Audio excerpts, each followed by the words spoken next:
วันนี้ก็จะนำเรื่องเดียรสารวิชามากล่าวให้ฟังอีกนะ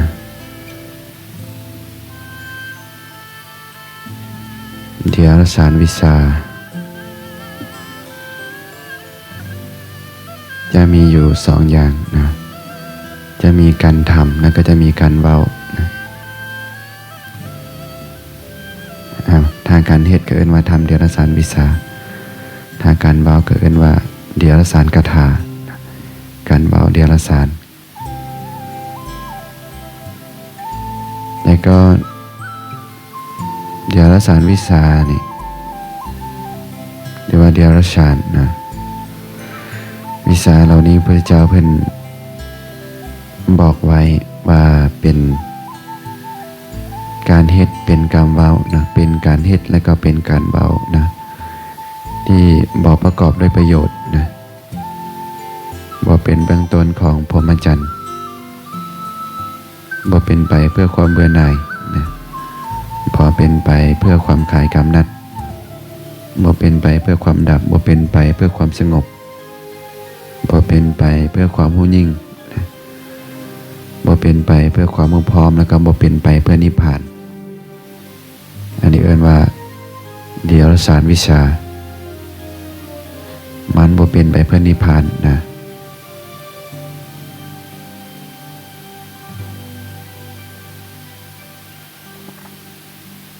และก็เดียรสารวิชาก็มีอยู่หลายอย่างนะ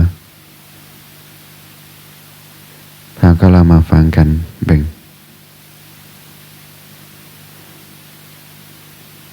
เดียรสารวิชานั้นเป็นแนวใดนะพระเจ้าเพิ่นได้ตรัสกับมหาราชาหรือว่ามหาราชมหาราชอีกอย่างหนึ่งเมื่อสมณะหรือพราหมณ์บางพวกสรรโภชนะที่เขาให้ด้วยศรัทธาแล้วท่านเหล่านั้นยังเลี้ยงชีพด้วยมิจฉาชีพด้วยเดียรสารวิชานะเดียรสารวิชาเห็นปานนี้นะเพราะฉะนั้นเดียรสารวิชานี้พระเจ้าเอิ้นว่าเป็นมิจฉาชีพนะหรือว่านั้นเป็นมิจฉาอาชีวะนะที่เราเห็นอยู่ในอริยมรรคมีองค์8ในสัมมาอาชีวะเพิ่นจะบอกว่าภิกขุในธรรมวินัยนี้ละมิจฉาอาชีพนะหรือละมิจฉาอาชีวะดำรงตนอยู่ในสัมมาอาชีวะนี่พอสังคำว่าละมิจฉาอาชีพก็คือละนี่เดียรสารวิชานี่แหละละอาชีพที่เป็นเดียรสารวิชาเห็นปานนี้นะคืออย่างใดคือการทำนายอวัยวะทำนายตำหนินะทำนายลางดีลางร้ายทำนายความฝันทำนายลักษณะทำนายหนูกัดผ้าทำพิธีบูชาไฟทำพิธีเบิกแว่นเวียนเทียนทำพิธีซัดแกะบูชาไฟทำพิธีซัดหำบูชาไฟทำพิธีซัดข้าวสารบูชาไฟทำพิธีเติมเนยบูชาไฟทำพิธีเติมน้ำมันบูชาไฟทำพิธีเสกเป่าบูชาไฟทำพฤติกรรมด้วยเลือดเป็นหมอดูอวัยวะดูลักษณะที่บ้านดูลักษณะที่นาก็เห็นอย่าบอกดูลักษณะที่บ้านมีได้นะเช่นว่าจะเฮ็ดบ้านขึ้นบ้านสร้างบ้านสร้างเฮือนก็ให้มีหมอไปดูนะบ่อนใดมันจะดีบ่อนใดมันจะดีนะนี่หมอดูลักษณะที่บ้านดูลักษณะที่นาเป็นหมอปลุกเสกเป็นหมอผีเป็นหมอลงเลขยันคุ้มกันบ้านเฮือนเป็นหมองูเป็นหมอยาพิษเป็นหมอแมงป่องเป็นหมอรักษาแผลหนูกัดเป็นหมอทายเสียงนกเป็นหมอทายเสียงกา เป็นหมอทายอายุมีเนาะหมอทายอายุเนี่ยโอ้ไว้เจ้าสัตตาขาดแล้วนะเจ้าจะอยู่ได้เท่านี้เท่านี้จะต้องเห็นแบบนี้แบบนี้เนี่ยนี่หมอทายอายุนะเป็นหมอเสกกันลูกศรนะเป็นหมอเสกกันลูกศรเป็นหมอทายเสียงสัตว์นะนี่ก็เอิ้นว่ามิจฉาชีพนะโดยเดียวรสารวิสานะการเลี้ยงชีพโดยเดียวรสารวิสานะอีกอย่างหนึ่งเมื่อสมณะหรือพราหมณ์บางพวกสันโภชนะที่เขาให้ด้วยศรัทธาแล้วท่านเหล่านั้นยังเลี้ยงชีพโดยมิจฉาชีพโดยเดียวรสารวิสาเห็นปานนี้คือทายลักษณะแก้วมณีทายลักษณะผ้าทายลักษณะไม้พองทายลักษณะสัตตาทายลักษณะดาบทายลักษณะศรทายลักษณะธนูทายลักษณะอาวุธทายลักษณะสตรีทายลักษณะบุรุษทายลักษณะกุมารทายลักษณะกุมารีทายลักษณะทาสทายลักษณะทาสีทายลักษณะสร้างทายลักษณะม้าทายลักษณะควายทายลักษณะงัวอุสุภราชทายลักษณะงัวทายลักษณะแพะทายลักษณะแกะทายลักษณะไก่ทายลักษณะนกกระทาทายลักษณะเหี้ยทายลักษณะตุ่นทายลักษณะเต่าทายลักษณะเนื้อนะอันนี้ก็เอิ้นว่าการเลี้ยงชีพผิดนะด้วยเดียรสารวิชาอีกอย่างหนึ่งเมื่อสมณะหรือพราหมณ์บางพวกสันโภชนะที่เขาให้ด้วยศรัทธาแล้วถ้าเหล่านั้นยังเลี้ยงชีพผิดด้วยเดียรสารวิชาเห็นปานนี้คือดูเลิกยาตราทับว่าผ้าลาสาจะยกทับออกผ้าลาสาจากบ่ยกออกผ้าลาสาภายในจะยกเข้าประสิทธิ์ผ้าลาสาภายนอกจักถอยผ้าลาสาภายนอกจะยกเข้าประสิทธิ์ผ้าลาสาภายในจักถอยผ้าลาสาภายในจะมีใส่ผ้าลาสาภายนอกจักปราใส่ผ้าลาสาภายนอกจะมีชัยผ้าลาสาภายในจะปราใส่ผ้าลาสาองค์นี้จะมีชัยผ้าลาสาองค์นี้จะปราใส่ด้วยเหตุนี้เหตุนี้อันนี้ก็เอิ้นว่าเรียรสารวิชานะคือการดูเลิกยาตาทับการออกรบนะว่ามื้อนี้ควรออกรบนะออกรบเนี่ยถ้าออกรบยามนี้เวลานี้นะปาราสาองค์นั้นองค์นี้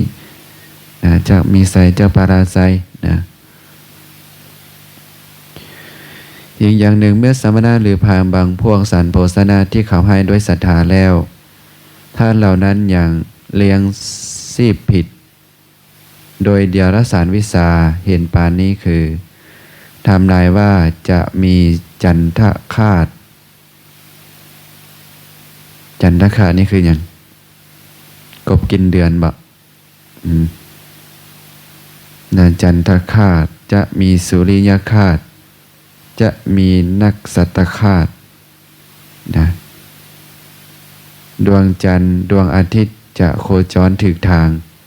ดวงจันทร์ดวงอาทิตย์จะโคจรผิดทางดาวนักสัตว์จะโคจรถูกทางดาวนักสัตว์จะโคจรผิดทางจะมีอุกกาบาตจะมีดาวหางจะมีแผ่นดินไหวจะมีฟ้าห้องดวงจันทร์ดวงอาทิตย์และดาวนักสัตว์จะขึ้นจะตกจากมัวหมองจากกระจ่างจันทคาตจะมีผลเป็นอย่างนี้สุริยคาตจะมีผลเป็นอย่างนี้นักสัตตคาตจะมีผลเป็นอย่างนี้ดวงจันทร์และดวงอาทิตย์โคจรถูกทาง จะมีผลเป็นอย่างนี้ดวงจันทร์ดวงอาทิตย์โคจรผิดทางจะมีผลเป็นอย่างนี้ดาวนักษัตริย์โคจรถูกทางจะมีผลเป็นอย่างนี้ดาวนักษัตริย์โคจรผิดทางจะมีผลเป็นอย่างนี้มีอุกกาบาตจะมีผลเป็นอย่างนี้มีดาวหางจะมีผลเป็นอย่างนี้แผ่นดินไหวจะมีผลเป็นอย่างนี้ฟ้าห้องจะมีผลเป็นอย่างนี้ดวงจันทร์ดวงอาทิตย์และดาวนักษัตริย์ขึ้นตกมัวหมองกระจ่างจะมีผลเป็นอย่างนี้นะอันนี้การทำนายดวงดาวนะว่าดวงดาวเป็นแบบนี้แบบนี้จะมีผลเป็นแบบนี้แบบนี้นะอันนี้พระเจ้าก็บอกว่าเป็นการเลี้ยงชีพผิดนะด้วยดาราศาสตร์วิชานะอีกอย่างหนึ่งเมื่อสมณะหรือพราหมณ์บางพวกสรรโภชนาที่เขาให้ด้วยศรัทธาแล้วท่านเหล่านั้นยังเลี้ยงชีพผิดโดยมิจฉาชีพด้วยดาราศาสตร์วิชาเห็นปานนี้คือทำนายว่าจะมีฝนดีจะมีฝนแรงจะมีอาหารหาได้ง่ายจะมีอาหารหาได้ยากจะมีความเกษมจะมีภัยจะมีโรคจะมีความสำราญหาโรคบ่ได้หรือคำนวณเลิกยามนะคำนวณเลิกยามคำนวณดวงชะตาเนี่ยคำนวณดวงชะตามีได้นะว่าชะตาขาดชะตาบ้านชะตาเฮือนต่างๆนะต้องได้ต่อชะตาใช่ไหมนะคำนวณดวงชะตาจับยามแต่งกาบโรกายตศาสตร์นะอันนี้พระเจ้าเพิ่นก็บอกว่านะถ้ามีสมณพราหมณ์บางพวกนะสรรโภชนาที่เขาให้ด้วยศรัทธาแล้วอย่างเลี้ยงชีพผิดนะโดยมิจฉาชีพโดยดาราศาสตร์วิชาเห็นปานนี้นะอีกอย่างหนึ่งเมื่อสมณะหรือพราหมณ์บางพวกสรรโภชนาที่เขาให้ด้วยศรัทธาแล้วท่านเหล่านั้นยังเลี้ยงชีพผิดยังเลี้ยงชีวิตด้วยมิจฉาชีพด้วยดาราศาสตร์วิชาเห็นปานนี้คือให้เลิกอาวหะมงคลอาวหะมงคลนี่คือยังแต่งดองบ่งั้นบ่แต่งงานให้เลิกอาวหะมงคลนะคือหมายถึงการแต่งงานนะแบบหนึ่งซึ่งฝ่ายชายจะนำหญิงนะที่ตนแต่งงานนะโดยมาอยู่ที่บ้านของตนเรียกว่าอาวหะมงคลนะและก็ให้เลิกวิวหะมงคลวิวหะคือการพาออกไปเนาะเช่นว่ามีการแต่งงานแบบหนึ่งของฝ่ายชายจะถูกนำไปอยู่ที่บ้านของหญิงนะอันนี้สายไปอยู่กับหญิงนะเอิ้นว่าวิวหะมงคลนะแล้วก็เบิ่งเลิกเฮียงหมอนอันใดคือเลิกเฮียงหมอนนะเอิ้นว่าเป็นพิธีตอนหนึ่งเนาะในการแต่งงานผู้ถือเลิกถือยามมักจะถือว่าเมื่อหนุ่มสาวเข้าพิธีแต่งงานนะก็จะต้องนอนนะคู่กันนอนเตียงพอเป็นพิธีนะเป็นว่านอนเฮียงหมอนนะแล้วก็ดูเลิกอย่าห่างดูเลิกเก็บทรัพย์เคยดูยังบอกเลิกเก็บทรัพย์ว่าต้องเก็บทรัพย์ยามนี้จึงจะดีเสียนะมีได้ดูเลิกจ่ายทรัพย์จ่ายทรัพย์ยามนี้จึงจะดีดูโชคดีนะดูโชคไฮนี่เสียงโชคเสียงสีนี่ ข่าวอันนี้นี่เสียงโชคดูโชคนี่นะดูเคราะห์ให้ยาพดุงคันให้มนต์ให้ลิ้นกระดาง ให้มนต์ให้ค้างแข็งให้มนต์ให้มือสั่นให้มนต์ให้บ่ให้หูได้ยินเสียงนะเป็นหมอทรงกระจกก็เห็นหมอทรงกระจกอยู่บ่ก็ว่าก็บ่เคยเห็นเป็นหมอทรงหญิงสาวหมอทรงนะเจ้าทรงนี่นะเป็นหมอทรงหญิงสาวนะเป็นหมอทรงเจ้าเคยเห็นอยู่บ่หมอทรงเจ้าหลายนะเนี่ยบวงสรวงพระอาทิตย์บวงสรวงท้าวมหาพรหมนี่หลายนะมีหลายนะพรหมสีหน้าต่างๆ5 หน้า 6 หน้าให้มนต์พ่นไฟทำพิธีเสริญขวัญมีอยู่เนาะเสริญขวัญนี่ตอนอย่างน้อยครูบาก็เห็นพ่อครูบาเฮ็ดผู้ใดเพิ่นสิสู่ขวัญให้ลูกผู้ใดเพิ่นก็จะมีอันใดเพิ่นมีข้าวมีไข่ไปให้ไปนาไปหัวไปสวนขวัญนะเชิญขวัญมาเด้อขวัญมาเด้อเห็นไหมให้กลับมาบ้านมาเฮือนก็ว่ากันแหละนะเวลาจะสู่ขวัญให้ลูกให้หลานผู้ใดแม้ตอนครูบาจะบวชเป็นไอ้จั่วก็คือกันก็ยังได้สู่ขวัญนะอันนี้นี่ความจริงแล้วเป็นนะเป็นมิจฉาชีพนะเป็นดาราศาสตร์วิชานะเป็นการเหตุที่บ่ประกอบด้วยประโยชน์นะบ่เป็นเบื้องต้นของพรหมบัญญัติอีกอย่างหนึ่งเมื่อสมณะหรือพราหมณ์บางพวกสรรโภชนาที่เขาให้ด้วยศรัทธาแล้วถ้าเหล่านั้นยังเลี้ยงชีวิตโดยมิจฉาชีพด้วยดาราศาสตร์วิชาเห็นปานนี้คือ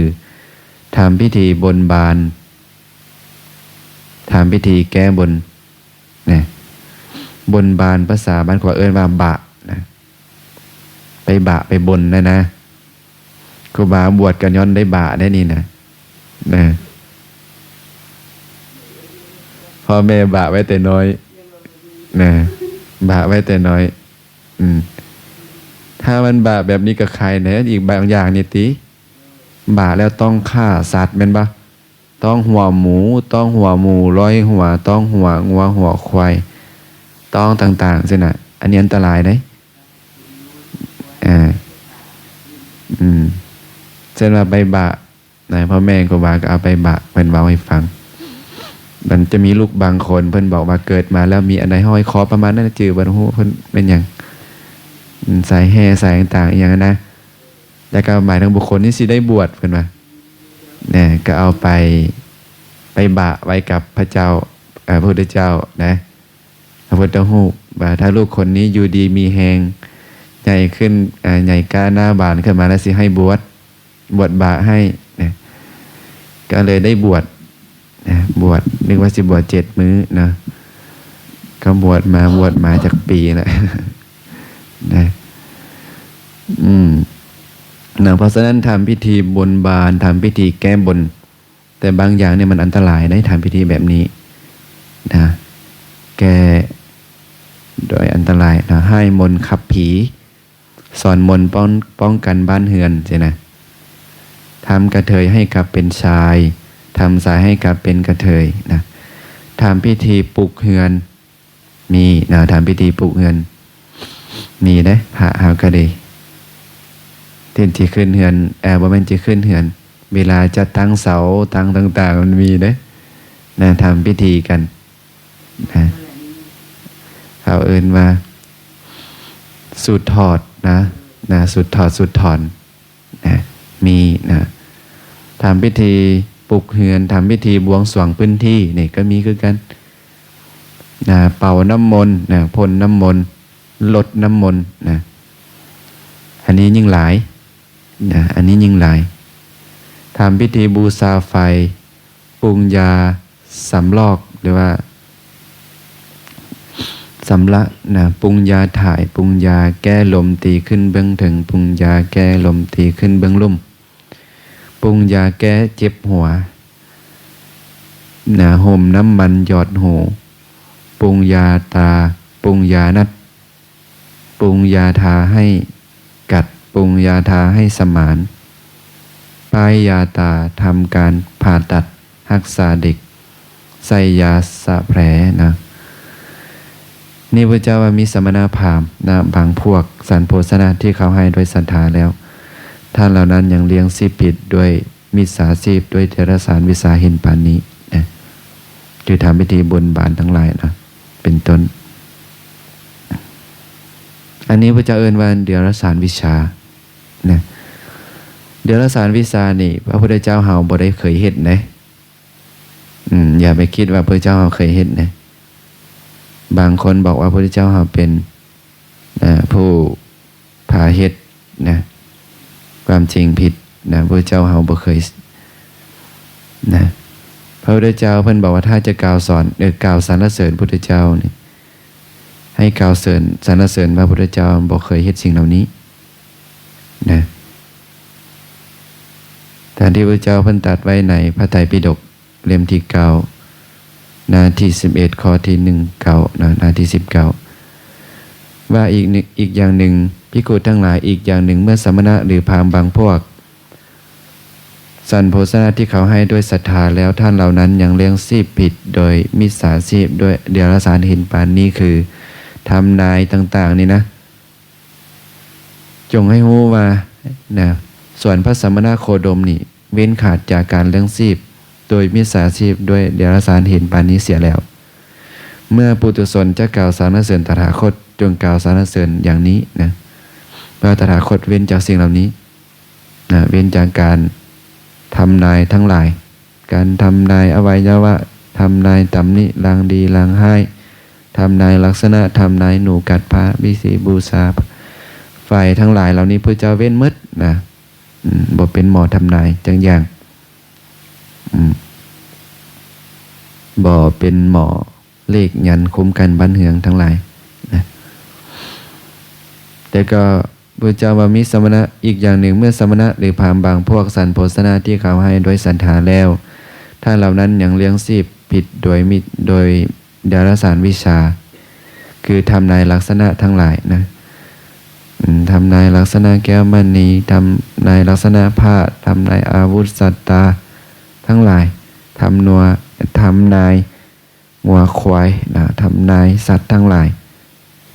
อันนี้พระเจ้าเพิ่นก็เว้นนะ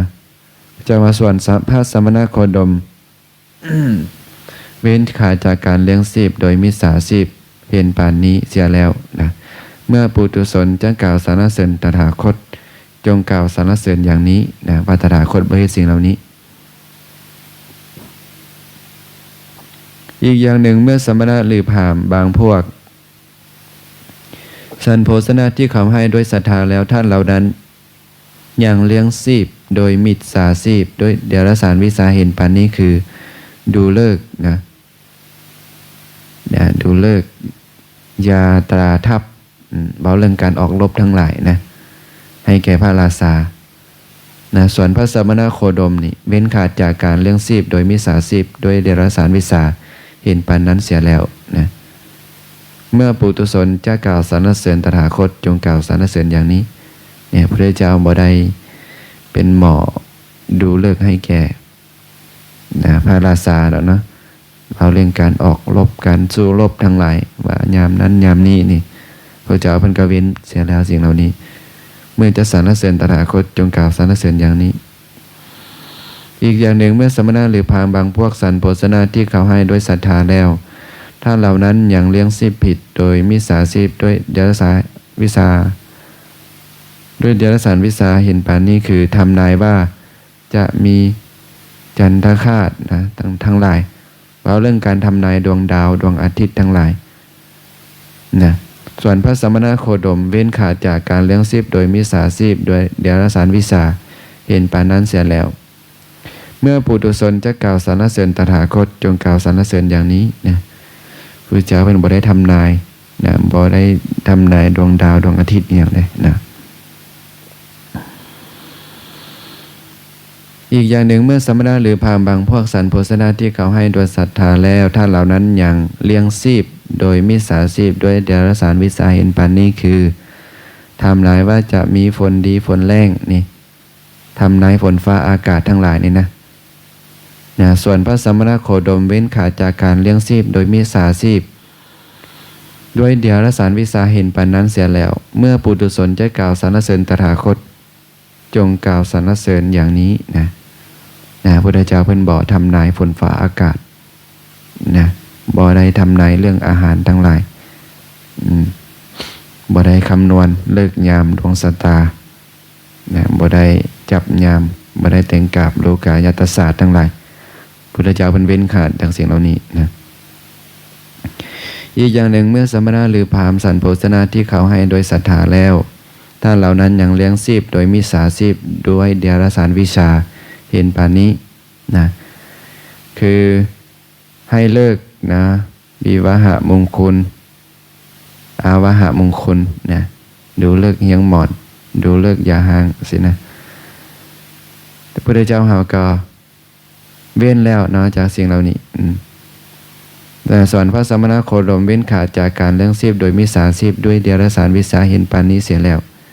เมื่อปุถุชนจะกล่าวสรรเสริญตถาคตจงกล่าวเสริญอย่างนี้นี่พระพุทธเจ้าเพิ่นบอกเบิ่งนะบอกให้เลิกอีหยังนะให้แก่หญิงแก่ชายให้ผู้ที่จะไปอยู่เห็นหญิงเห็นชายทั้งหลายนะอีกอย่างหนึ่งเมื่อสมณะหรือพราหมณ์บางพวกสรรโภชนาที่เขาให้โดยศรัทธาแล้วท่านเหล่านั้นยังเลี้ยงชีพผิดด้วยเดียรสารวิสาเห็นปานนี้คือทำพิธีบนบานทำพิธีแก้บนให้มนต์ครับผีสอนมนต์ป้องกันบ้านเฮือนทั้งหลายนะเป็นต้นนี่แต่ส่วนพระสมณโคดม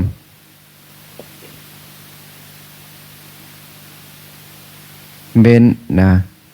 จากการเลี้ยงชีพผิดด้วยเดรัจฉานวิสาเห็นปานนี้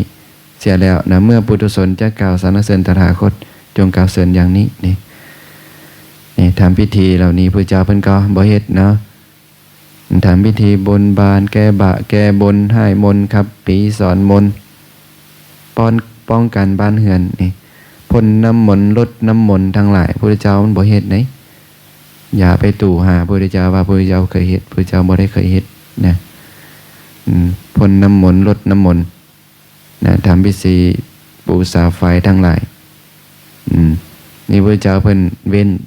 เรียบร้อยแล้วนะถ้าจะสรรเสริญตถาคตจงกล่าวสรรเสริญอย่างนี้ว่าตถาคตเว้นแล้วจากสิ่งเหล่านี้เนี่ยดูก่อนภิกษุทั้งหลายข้อที่ปุถุชนกล่าวสรรเสริญตถาคตจะกล่าวด้วยประการใดซึ่งมีประมาณน้อยนะยังต่ำถ้ากล่าวสรรเสริญเพียงนี้ว่ายังน้อยอยู่นะด้วยเพียงศีลเพียงเท่านี้แต่พระเจ้าเพิ่นยังประเสริฐกว่านี้อีกศีลของพระเจ้าบริสุทธิ์นะถ้ากล่าวสรรเสริญสำเนียงยังบ่พอความจริงพระเจ้าเพิ่นประเสริฐกว่านี้อีกนะในเรื่องศีลและพระเจ้าก็มาสอนภิกษุให้เว้นนะให้เว้นจากการทำเดรัจฉานวิสาเหล่านี้ว่าการทำเดรัจฉานวิสาเหล่านี้ก็เป็นศีลของภิกษุเหมือนกันนะเป็นศีลของภิกษุเหมือนกันพระเจ้าก็สอนให้ภิกษุเว้นเป็นไปได้บ่ที่ภิกษุเป็นไปได้บ่ที่พระเจ้าจะสอนให้ภิกษุทำถ้าภิกษุพระเจ้าสอนให้ภิกษุเว้นแล้วนี่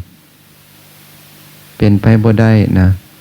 พระเจ้าเพิ่นตัดลงในส่วนเดียวแล้วนี่เพิ่นจะมาเปลี่ยนคำเบามันเป็นฐานะที่เป็นไปบ่ได้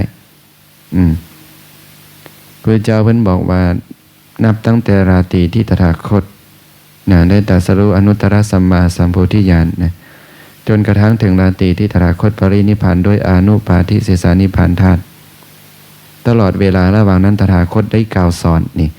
ได้กล่าวสอนได้พร่ำสอนได้แสดงออกซึ่งถ้อยคำใดถ้อยคำนั้นย่อมเข้ากันได้โดยประการเดียวทั้งสิ้นบ่ขัดแย้งกันเป็นประการอื่นนี่พระเจ้าบอกเว้นแล้วสิมาบอกให้เฮ็ดนะมันเป็นไปบ่ได้ที่เขาไปกล่าวตู่พระเจ้าว่าพระเจ้าบอกให้พระอานนท์เฮ็ดน้ำมนต์นะเอาไปพรมในเมืองเวสาลีให้ไล่พวกผีพวกสางทั้งหลาย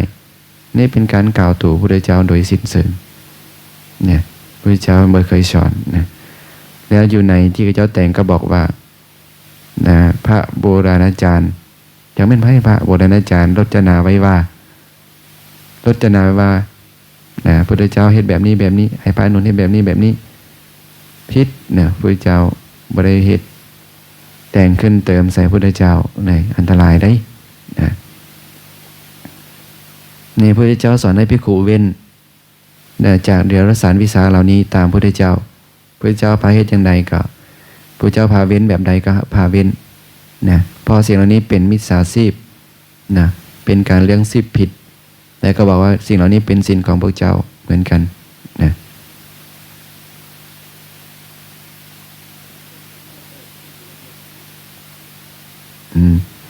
เขาอ้างตัวที่นี่แหละอ้างตัวที่บอกว่าพระพุทธเจ้าบอกพระอานนท์นี่แหละนะเขาก็เลยเฮ็ดกันเต็มบ้านเต็มเมืองเพราะไปถือเอาคำที่แต่งขึ้นใหม่เนี่ยความจริงพระพุทธเจ้าเฮาเพิ่นบ่ได้พาเฮ็ดและก็ห้ามไว้อีกจักอย่างก็บักหลายๆนะนี่อันนั้นคือการทำเดรัจฉานวิชานะเป็นมิจฉาชีพนะเป็นการเลี้ยงชีพผิดต่อมานี่เว้าเรื่องเดรัจฉานคาถาการเว้าที่เป็นเดรัจฉานเว้าแบบไหนเนี่ยพระเจ้าภิกขุทั้งหลายท่านทั้งหลายอย่าได้กล่าวเดรัจฉานคาถาเห็นปานนี้คือเว้าเรื่องพระราชาเว้าเรื่องโจรเว้าเรื่องมหาอมาตย์เว้าเรื่องกองทัพเว้าเรื่องภัยเว้าเรื่องการลบเว้าเรื่องข้าวเว้าเรื่องน้ำเว้าเรื่องผ้าเว้าเรื่องที่นอนเว้าเรื่องดอกไม้เว้าเรื่องของหอมเว้าเรื่องญาติเว้าเรื่องยานพาหนะเว้าเรื่องหมู่บ้านเว้าเรื่องนิคมเว้าเรื่องนครเว้าเรื่องชนบทเว้าเรื่องสตรีเว้าเรื่องบุรุษเว้าเรื่องคนกาหารเว้าเรื่องตอกเว้าเรื่องท่าน้ำเว้าเรื่องที่ล่วงลับไปแล้วนะเว้าเรื่องคนที่ล่วงลับไปแล้วเว้าเรื่องเบ็ดเด็ดนะเว้าเรื่องโลกเว้าเรื่องทะเลเว้าเรื่องความเจริญและความเสื่อมด้วยประการนั้นๆข้อนั้นเพราะเหตุใดเพราะถ้อยคำเหล่านี้บ่ประกอบด้วยประโยชน์บ่เป็นเบื้องต้นของพรหมจรรย์บ่เป็นไปเพื่อความเบื่อหน่ายบ่เป็นไปเพื่อความคลายกำนัดบ่เป็นไปเพื่อความดับบ่เป็นไปเพื่อความสงบบ่เป็นไปเพื่อความรู้ยิ่งบ่เป็นไปเพื่อความรู้พร้อมบ่เป็นไปเพื่อนิพพานเลยนี่การเว้าเหล่านี้นี่มันบ่ดีแบบนี้พระเจ้าว่ามันบ่เป็นประโยชน์บ่เป็นเบื้องต้นของพรหมจรรย์บ่เป็นไปเพื่อความหน่ายบ่เป็นไปเพื่อความคลายกำนัดเนี่ยบ่เป็นไปเพื่อความสงบบ่เป็นไปเพื่อความรู้ยิ่งบ่เป็นไปเพื่อความรู้พร้อมแล้วก็บ่เป็นไปเพื่อนิพพานเนี่ยพระเจ้าว่าท่านทั้งหลายจงอย่าได้กล่าวเดรัจฉานวิชาเห็นปานนี้นะคือเว้าเรื่องเหล่านี้และพระเจ้าเพิ่นก็เว้นขาดแล้วนอกจากการเว้าเรื่องเหล่านี้นี่พระเจ้าบอกส่วนพระสมณโคดมก็เว้นขาดจากเดรัจฉานคาถาเห็นปานนี้เสียแล้วนะเมื่อปุถุชนจะกล่าวสรรเสริญตถาคตจงกล่าวสรรเสริญอย่างนี้นะพระเจ้าเพิ่นก็เว้นจากการเว้าเรื่องเหล่านี้แล้วนะแล้วก็ภิกขุในธรรมวินัยนี้นะก็เว้นนะจากการกล่าวเดรัจฉานคาถานะเห็นปานนี้เสียแล้วนี่ก็เป็นศีลของภิกขุ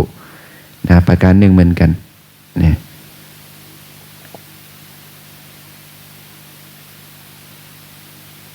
แต่สิ่งที่ควรกล่าวนั้นควรกล่าวอันใดพระเจ้าบอกภิกขุทั้งหลายเมื่อพวกเจ้าจะกล่าวจงกล่าวเส้นนี้ว่านี้เป็นทุกข์เส้นนี้นะเส้นนี้เป็นทุกข์เส้นนี้เป็นเหตุของทุกข์เส้นนี้เป็นความดับเพื่อเรื่องของทุกข์เส้นนี้เป็นทางดำเนินให้ถึงความดับเพื่อแห่งทุกข์ดังนี้ข้อนั้นเพราะเหตุใดจึงควรกล่าวอย่างนี้เพราะเหตุใดจึงกล่าวอย่างนี้นะเพราะการกล่าวนั้นย่อมประกอบด้วยประโยชน์เป็นเบื้องต้นของพรหมจรรย์เป็นไปเพื่อความเบื่อหน่ายนะเป็นไปเพื่อความหน่ายทุกข์เป็นไปเพื่อความคลายกำนัดเป็นไปเพื่อความดับเป็นไปเพื่อความสงบเป็นไปเพื่อความรู้ยิ่งเป็นไปเพื่อความรู้พร้อม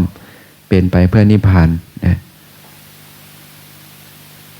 ภิกขุทั้งหลายเพราะเหตุนั้นในกรณีนี้พวกเจ้าจงทำความเพียร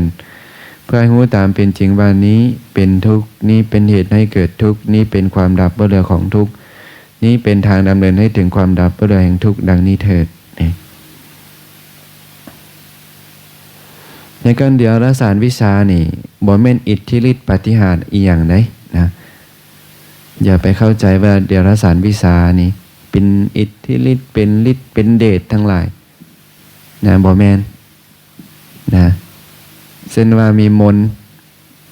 นะเสกมนต์เป่าให้คนอื่นมือแข็งค้างแข็งสิบอกว่าเป็นอิทธิฤทธิ์บ่แม่นเด้เป็นเดรัจฉานวิชานี่แหละนะ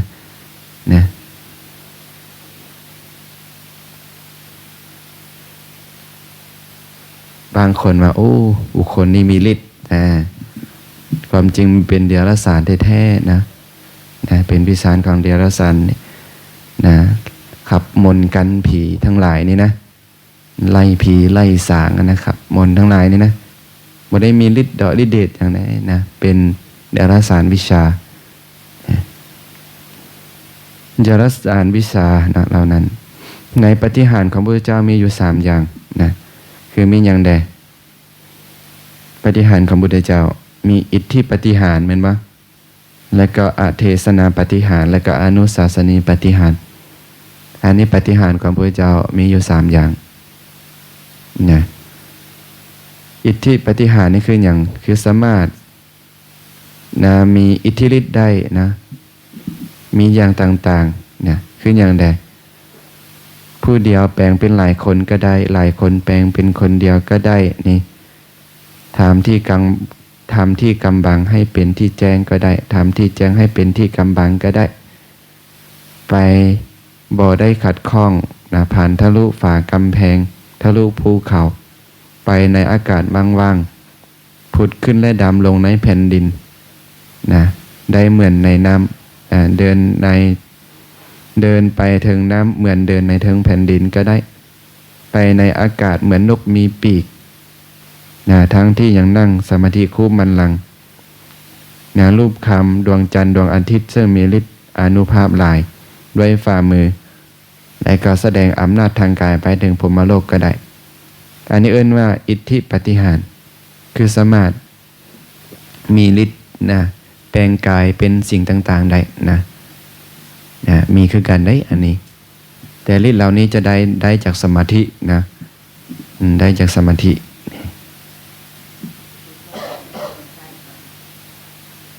เพิ่นใช้ตอนใดจังว่าเด้อนะแต่ความจริงพระเจ้าเพิ่นเกียรติสั่ง พระเจ้าเพิ่นบ่ให้ใช้พระเจ้าบ่ให้ใช้ได้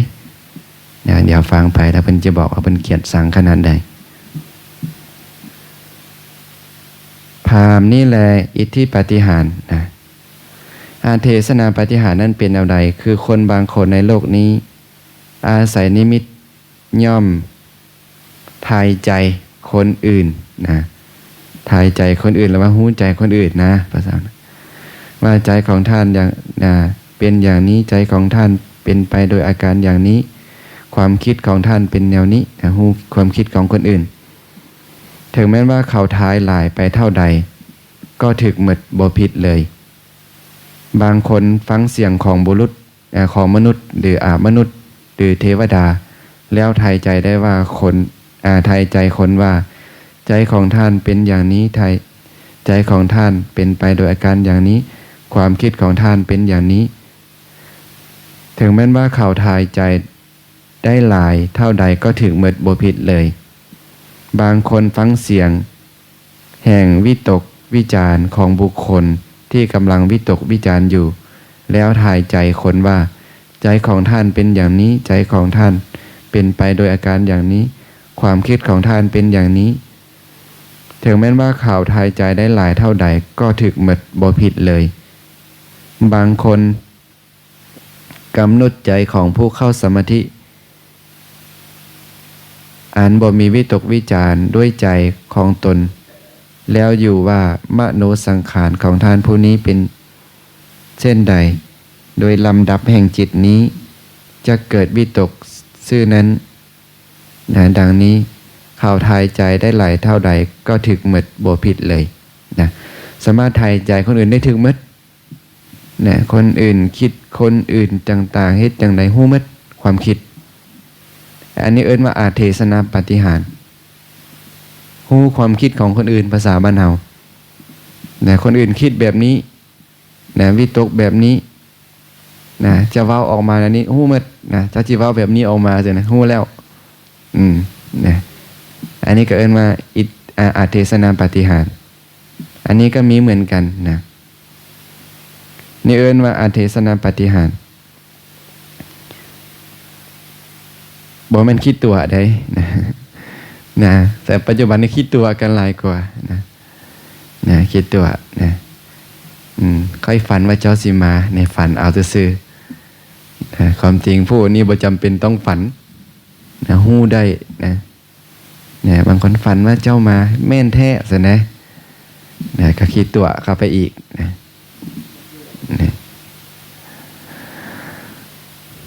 สามพราหมณ์อนุสาสนีปาฏิหาริย์เป็นแนวใดคือคนบางคนในโลกนี้ย่อมพร่ำสอนเนี่ยพระเจ้าบอกย่อมพร่ำสอนว่าท่านทั้งหลายจงคิดอย่างนี้อย่างนี้อย่าคิดอย่างนั้นอย่างนั้นจงทำในใจอย่างนี้อย่างนี้อย่าทำในใจอย่างนั้นอย่างนั้นจงละสิ่งนี้สิ่งนี้เสียจงเข้าถึงสิ่งนี้สิ่งนี้แล้วแลอยู่ดังนี้พราหมณ์นี่แหละอนุสาสนีปาฏิหาริย์พระเจ้าสรรเสริญตัวนี้สรรเสริญอนุสาสนีปาฏิหาริย์คือการพร่ำสอนแสดงธรรมแก่คนอื่นนี่นะว่าท่านอย่าคิดแนวนี้ท่านจงคิดแนวนี้นะท่านจงละสิ่งนี้ท่านจงเข้าถึงสิ่งนี้อันนี้คืออนุสาสนีปาฏิหาริย์เนี่ยพระพุทธเจ้าเพิ่นให้ใส่สิ่งเหล่านี้ให้ใส่ปาฏิหาริย์ตัวนี้นะคืออนุสาสนีปาฏิหาริย์อิทธิหารอิทธิปาฏิหาริย์3อย่างนี้นี่พระพุทธเจ้านี่เกียรติสั่งที่สุดก็คือจังใดพระเจ้าเพิ่นเกียรติสั่งก็อิทธิหาร3อย่างนี้คือเกียรติสั่งอิทธิปาฏิหาริย์และก็อาเทศนาปาฏิหาริย์นะพระเจ้าว่าพระเจ้าขยักขยงเกียรติสั่งนะอิทธิปาฏิหาริย์และก็อาเทศนาปาฏิหาริย์นะ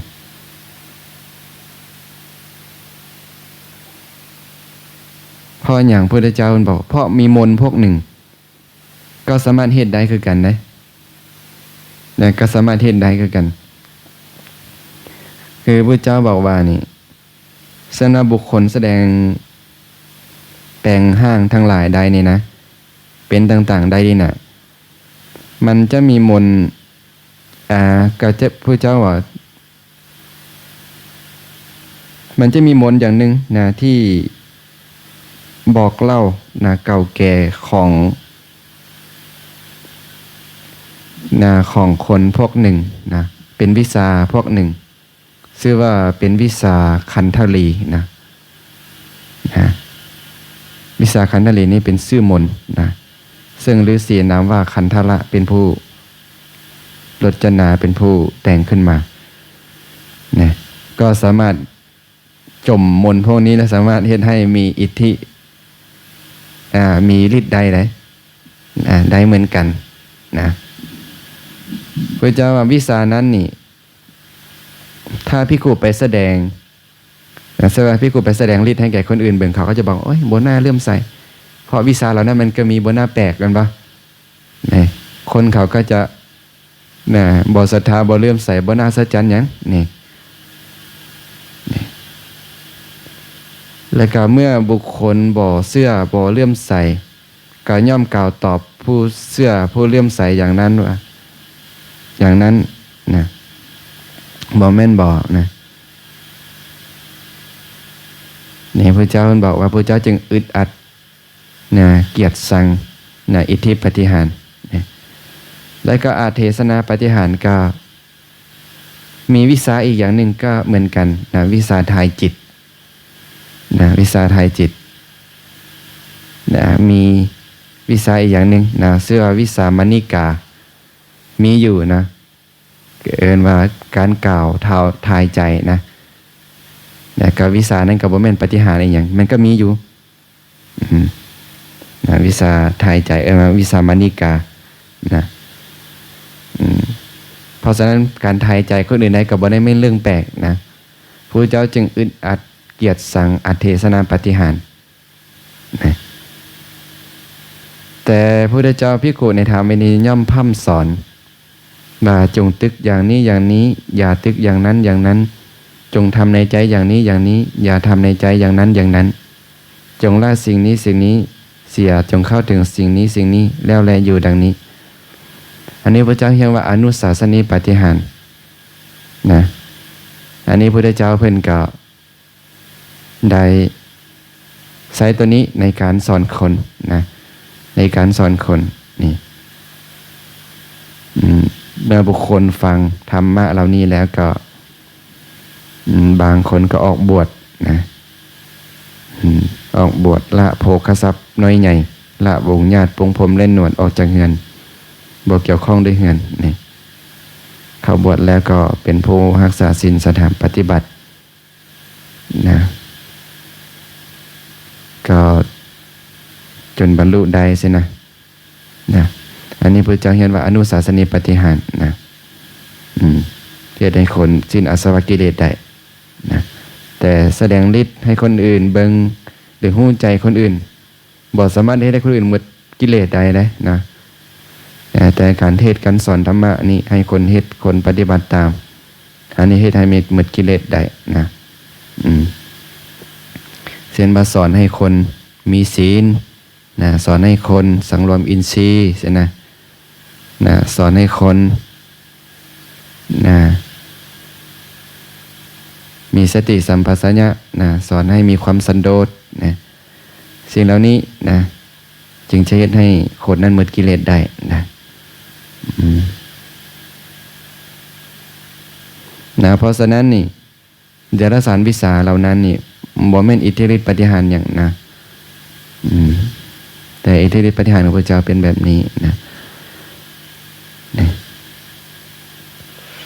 แต่การพระพุทธเจ้าเพิ่นก็กล่าวว่าอริยบุคคลนี่จะบอกกระทำเดรัจฉานวิชานะจะบอกกระทำเดรัจฉานวิชา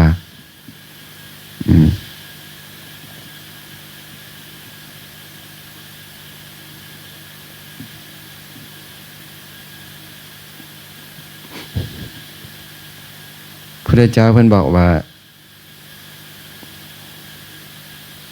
อริยบุคคลนะบ่เฮ็ดเดรัจฉานวิชาคือพระพุทธเจ้าเพิ่นบอกว่าบรรดาภิกขุทั้งหลายบรรดาองค์7นั้นสัมมาทิฏฐิย่อมเป็นธรรมนำหน้าก็สัมมาทิฏฐิย่อมเป็นองค์นำหน้าเป็นแนวใดคือภิกขุรู้จักมิจฉาอาชีวะว่ามิจฉาอาชีวะรู้จักสัมมาอาชีวะว่าเป็นสัมมาอาชีวะนะความรู้ของเขานั้นเป็นสัมมาทิฏฐินะรู้ผิดเป็นผิดรู้ถูกเป็นถูกนะรู้การเรื่องสิบผิดว่าเป็นอาชีพผิดรู้อาชีพถูกว่าเป็นอาชีพถูกนี่นะนี่เป็นสัมมาทิฏฐินะภิกขุทั้งหลายก็มิจฉาอาชีวะเป็นแนวใดคือการโกงการหลอกลวงการตลบตะแลงการยอมมอบตนในทางที่ผิดการเอาลาภต่อลาภนี่เป็นมิจฉาอาชีวะนี่ภิกขุทั้งหลายก็สัมมาอาชีวะเป็นแนวใดภิกขุทั้งหลายเฮากล่าวสัมมาอาชีวะเป็นอยู่2ส่วนคือสัมมาอาชีวะที่เป็นศาสวะนะคือยังมีอาสวะเป็นส่วนบุญให้ผลแก่ขันธ์อย่างหนึ่งและก็สัมมาอาชีวะของพระอริยะที่เป็นอนาสวะก็บ่มีกิเลสเป็นโลกุตระเป็นองค์แห่งมรรคอย่างหนึ่ง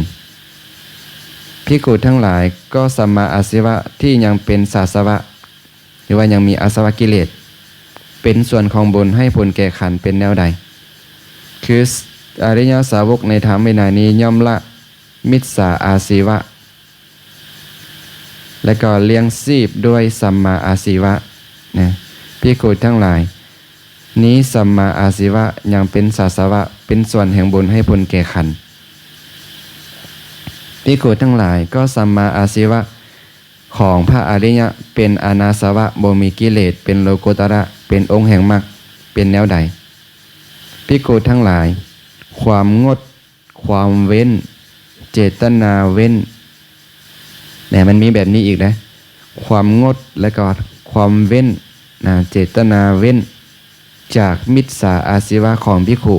ผู้มีจิตไกลจากข้าศึกมีจิตหาอาสวะบ่ได้นะพังพร้อมด้วยอริยมรรคเจริญอริยมรรคอยู่นี่แหละสัมมาอาชีวะของพระอริยะที่เป็นอานาสวะเป็นโลกุตระเป็นองค์แห่งมรรคนะภิกขุนั้นเมื่อพยายามละมิจฉาอาชีวะเพื่อบรรลุสัมมาอาชีวะความพยายามเขานั้นเป็นสัมมาอาชีวะเป็นสัมมาวายามะภิกขุนั้นมีสติละมิจฉาอาชีวะใดมีสติบรรลุสัมมาอาชีวะอยู่สติของเขานั้นเป็นสัมมาสติด้วยอาการนี้ทำ3ประการคือสัมมาทิฏฐิสัมมาวายามะสัมมาสติย่อมแวดล้อมเป็นไปตามสัมมาอาชีวะของภิกขุนั้นนี่พระเจ้าเพิ่นบอกว่าอริยบุคคลนะผู้มีจิตไกลจากข้าศึกนี่เพิ่นจะงดจะเว้นเจตนางดเว้นจากมิจฉาอาชีวะนะมิจฉาชีพเหล่านี้มิจฉาชีพอันใดก็ไปเบิ่งนะก็ไปเบิ่งเรื่องเดรัจฉานวิชานั่นนี่คือมิจฉาชีพทั้งหมดนะอริยบุคคลจะบ่เฮ็ดสิ่งเหล่านั้นนะอันนี้ก็ให้เฮาทั้งหลายได้ฮู้ว่านะสิ่งเหล่านั้นนะเดรัจฉานวิชาเหล่านั้นนะเป็นมิจฉาชีพนะพระพุทธเจ้าบอกแท้ๆนะพระพุทธเจ้าเพิ่นบ่ได้เฮ็ดนะบ่ได้นำพาเฮ็ดและก็ภิกขุในธรรมวินัยนี้ก็บ่ควรเฮ็ดนะเพราะเป็นศีลนะแล้วก็พระอริยบุคคลก็จะบ่เฮ็ดเดรัจฉานวิชาเหล่านั้นแล้วเพราะเป็นการเลี้ยงศีลผิดนะ